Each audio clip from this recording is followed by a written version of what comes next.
রাসূল করিম সাল্লাল্লাহু আলাইহি ওয়াসাল্লাম বলেন, যখন কোনো মুসলমানের ছোট সন্তান, শিশু সন্তান মারা যায়, তখন তাদের রূহগুলা যখন আল্লাহর দরবারে পৌঁছানো হয়, তখন আল্লাহ রাব্বুল আলামিন ফেরেশতাদেরকে বলেন, হে ফেরেশতারা, তোমরা তো আমার অমুক বান্দার সন্তানের রূহগুলা তোমরা নিয়ে এসেছো। তখন ফেরেশতারা, জি আল্লাহ। আল্লাহ রাব্বুল আলামিন আবার বলেন, তোমরা তো আমার অমুক বান্দার কলিজার টুকরাটাকে ছিনিয়ে নিয়ে এসেছো। ফেরেশতারা, জি আল্লাহ। তখন আল্লাহ রাব্বুল আলামিন বলেন, এই সন্তানের রূহটা নিয়ে আসার পর, সন্তান ইন্তেকাল করার পর, মৃত্যুবরণ করার পর তার মা বাবা কি বলেছে? তখন ফেরেশতা বলে, আল্লাহ, তার মা বাবা বলছে আলহামদুলিল্লাহ, তার মা বাবা বলেছে ইন্না লিল্লাহি ওয়া ইন্না ইলাইহি রাজিউন। তখন আল্লাহ রাব্বুল আলামিন ওই মা বাবার প্রতি সন্তুষ্ট হয়ে আল্লাহ রাব্বুল আলামিন ফেরেশতাদেরকে বলেন, ইবনু লি আবদি বাইতান ফিল জান্নাহ ওয়াসাম্মুহু বাইতাল হামদ।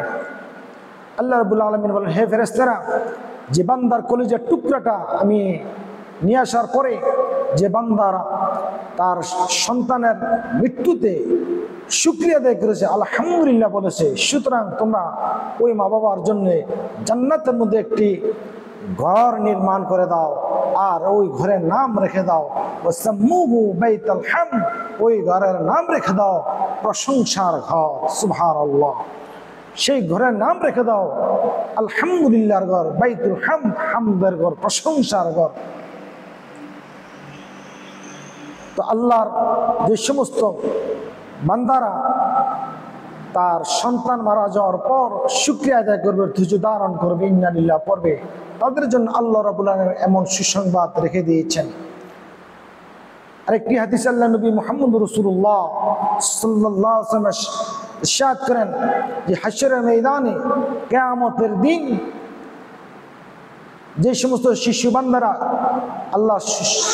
বান্দারা যে সমস্ত মুসলমানদের শিশু সন্তানরা শিশু অবস্থায় যে কোনো অবস্থায় মারা গিয়েছে, চাই সে যে কোনো অসুস্থতা মারা যাক, কোনো দুর্ঘটনা মারা যাক, যে কোনো অবস্থায় মারা গিয়েছে, এই সমস্ত সন্তানদেরকে আল্লাহ রাব্বুল আলামিন কিয়ামতের দিন বলবেন, তোমাদের কোনো হিসাব নাই, বিনা হিসাবে জান্নাতে চলে যাও।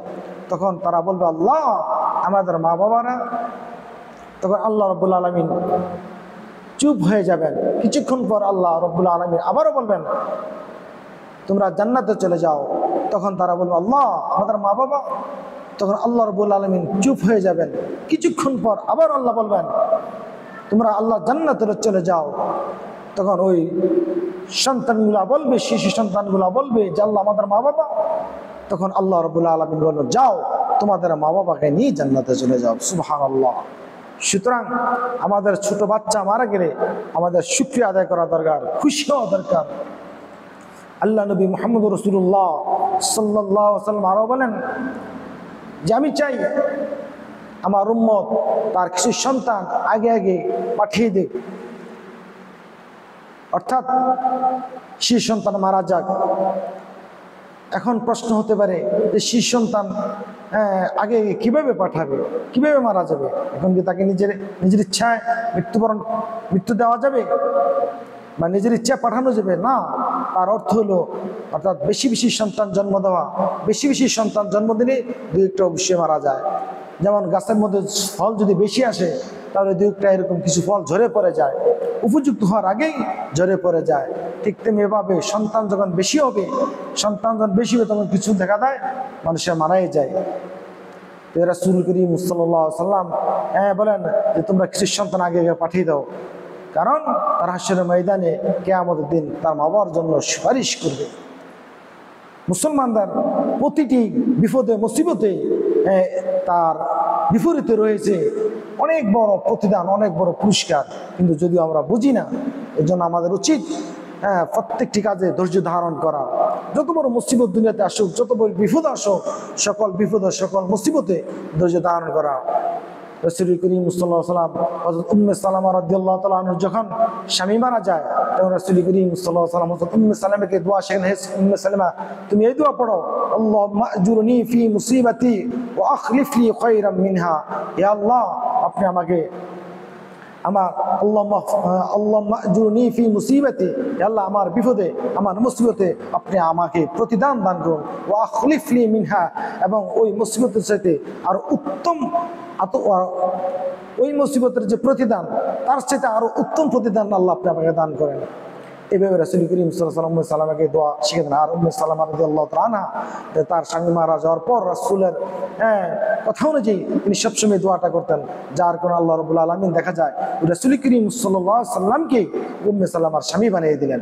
তো তার স্বামীর চেয়ে আর উত্তম প্রতিদান আল্লাহ রাব্বুল আলামিন উম্মে সালামাকে দান করেন। এই জন্য আমাদের সন্তান যখন মারা যাবে, ছোট সন্তান মারা গেলে আমরা প্রথমে ধৈর্য ধারণ করব আর আল্লাহর শুকরিয়া আদায় করব যে আল্লাহ পাক আমার সন্তানকে নিয়ে গেছেন, আলহামদুলিল্লাহ। তার মানে আল্লাহ যে আল্লাহর কাজের উপর সন্তুষ্ট থাকা, আল্লাহর কাজের উপর সন্তুষ্টি প্রকাশ করা আর এই দোয়া করা, আল্লাহ যে সন্তান আমার থেকে নিয়েছেন তার চেয়ে আরো উত্তম সন্তান আপনি আমাকে দান করেন। আল্লাহ ইচ্ছা করলে আমাকে আপনাকে তার চেয়ে উত্তম সন্তান দান করতে পারেন। এই জন্য আমরা দোয়া করি, আল্লাহর কাছে দোয়া করবো। কিন্তু দেখা যাচ্ছে আমাদের সমাজে ছোট সন্তান মারা গেলে এই বিলাপ করে কান্নাকাটি করা। হ্যাঁ, সন্তান মারা গেলে অবশ্যই কান্নাকাটি করবে, এতে কোনো সমস্যা নাই, তবে বিলাপ করে কান্নাকাটি করা যাবে না। চিল্লা পাল্লা করে কান্নাকাটি করবে, নীরবে নিস্তবে আল্লাহর কাছে দোয়া করে কান্নাকাটি করবে, এতে কোনো সমস্যা নাই। সন্তান মারা গেছে অবশ্যই কান্নাকাটি করবে, কিন্তু হাউ মাউ করে চিল্লা পাল্লা করে বিলাপ করে কান্নাকাটি করে এগুলো নিষেধ। কারণ বিলাপ করে হাউ মাউ করে কান্নাকাটি করলে বোঝা যায় সে তার সন্তান যে মারা গেছে এতে সে সন্তুষ্ট না। এই জন্য আমরা যে কোনো বিপদে যে কোনো মুসিবতে আমরা ধৈর্য ধারণ করবো, শিক্ষা আদায় করবো, এতে করে আল্লাহ রাব্বুল আলামিন আমাকে আপনাকে উত্তম মর্যাদা দান করবেন। কারণ প্রতিটি মুসলমানের প্রতিটি কাজে আল্লাহ পাক তাকে কি সওয়াব দান করেন। কোন মুসলমান যদি তার পায়ের মধ্যে একটা কাঁটা বিদ্ধ হয়, এর বিনিময়ে আল্লাহ রাব্বুল আলামিন তাকে কি করেন এরকম প্রতিদান পুরস্কার দান সওয়াব দান করেন। মুসলমানের প্রতিটি কাজেই মুসলমান আল্লাহ পাক তাকে সওয়াব দেন। কারণ আল্লাহ চান না কোনো মানুষকে কষ্ট দিতে। যদি কোনো মুসলমানকে আল্লাহ পাক কোনো কারণে কষ্ট দেন, কিন্তু আল্লাহ রাব্বুল আলামিন এই কষ্টের বিনিময়ে অবশ্যই তাকে আল্লাহ রাব্বুল আলামিন তার প্রতিদান দান করবেন, সওয়াব দান করবেন, যদি আমরা ধৈর্য দান করি, শুকরিয়া আদায় করি। এই জন্য আমরা নিজের আমল করব। আর আমার এই আলোচনাগুলা এই হাদিসগুলা অন্য ভাইয়ের নিকট পৌঁছে দেওয়ার নিতে আমরা বেশি বেশি শেয়ার করব, যাতে করে সমস্ত মুসলমান এই হাদিসগুলা জেনে যে কোনো বিপদে মুসিবতে ধৈর্য ধারণ করতে পারে। বিশেষ করে আমাদের দেশের মধ্যে যে বিমান দুর্ঘটনা যে সমস্ত মা বাবা সন্তান হারিয়েছেন, তারা যেন এই সমস্ত কথাগুলো শুনে তাদের নিজেকে সান্ত্বনা দিতে পারেন, ধৈর্য ধারণ করেন, সওয়াব কামাই করতে পারেন, জান্নাত অর্জন করতে পারেন। আল্লাহ পাক আমাদেরকে আমল করার তৌফিক দান।